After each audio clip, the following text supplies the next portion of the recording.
Welcome to What Would a Dame Sophia pilot into the universe of Chinese. Let's continue unpacking supposedly equestrian age concepts. So we have been through a few violent violence two episodes, and today is another one that's used to chop supposedly wood, but it can be turned into weaponry and to hurt people. Fu is today's concept.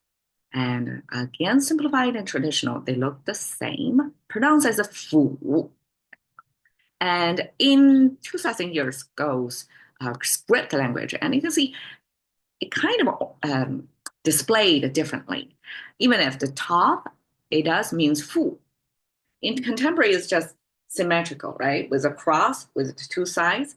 But in ancient, 2000 years ago, script language, rendering, it is three finger hand symbol reaching from the bottom right of the screen. That means your right hand. And then with kind of the middle part of the finger going in a different direction. You can see here is directional change, right? So that means something held in hand. Together, the whole concept means father. And well, father, the concept in Chinese is somebody who is disciplinary. So the staff in the hand is used as the disciplinary tool. So we we have this um, we have this ancient, almost like a chanting or this um, early childhood educational material that's in three letters. So basically saying you have to discipline the kids to tell them right from wrong. And this negative feedback has to come from the father. So father holds the responsibility to tell kids when they're wrong and to set the boundaries, right? To tell them what they cannot do. So this negative feedback um, from the father was described by this right hand holding a staff in them. Okay, so this is the father concept. And then the bottom is the wood chopping imagery. So this supposedly kind of a piece of one piece. And now we have this carved up side here. So as if this is part is fallen off. And because they curve the same way, so it's almost like a continent kind of puzzle piece put together with the same edges, right? So here is the same edges, and this part is cut out from the original part. So this is we're using the result of axing, which is chopped off wood, to show the tool that create this result. So this is without drawing out how axe would look like. We will say, we will describe how the axe would result in. Okay, so this is axe already. And now we have this father figure on top of it. It's almost like somebody who is in the authority, and then they have the authority to chop off things. And most likely, that is what. So we do create, I mean, eventually, this carve off imagery that used to by itself mean axe.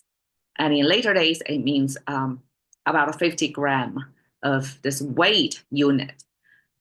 Jin in today's lingo, like we no longer view it as axe, but in ancient times it was meant to be axe. And what in today's lingo it became axe is with this father figure added to this element to make it today's axe. I hope that makes sense. Okay, so fu is this tool that we use to chop up wood for the most part. Okay, fu ke is the axe handle. So I'm not sure about if axe handle need to have some particular requirement. It got to be strong, right? Because you're swing heavy metal stuff over the air to create momentum. So this handle itself have to be able to handle the weight of the axe itself. 斧凿, we talking about the axe and the chisel. So here it's not really about a woodwork or craftsmanship. 复杂 was used by the literary people to mean somebody who is writing an article that's over sculpted or over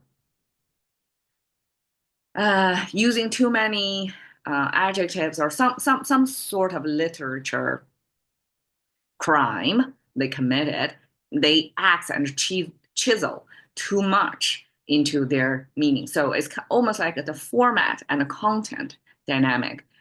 You have something you want to, some message you want to um, pass, and the way, the format you're saying it, the language, the lingo, the word choices, how you say it is like too artificial, too maneuvered, like overdone. So that was uh, this fu and zao, axe and chisel was used. This woodwork behavior was used as the language use. Somebody who is over worded or over chiseled about how they express things. So that's 浮躁. Okay, 夫妻门, qi means it's a connection word, means eight. So it's referring to something.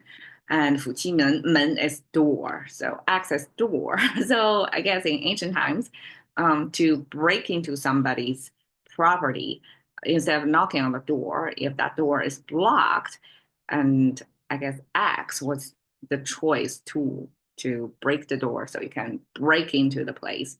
And that's the there. It's not a set phrase. It's just one of the ancient expressions to describe what's happening. It's storytelling back then. And I want to point out that just like in English, sometimes the noun can be used as the action of the noun, right? Can be converted automatically to a word. And so Chinese do that too, to a verb. So noun to verb transition without a problem. I guess skate, for example, it just jumped into my mind. It can be the tool that you skate on, or skate is the action you skate.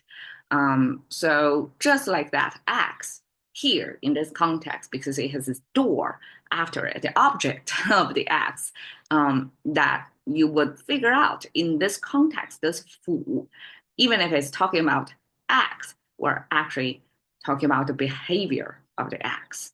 It's a verb. Okay. So here is what axe is supposed to do. And yeah, Chinese use this wood chopping imagery plus a disciplinary father figure to create a concept of axe.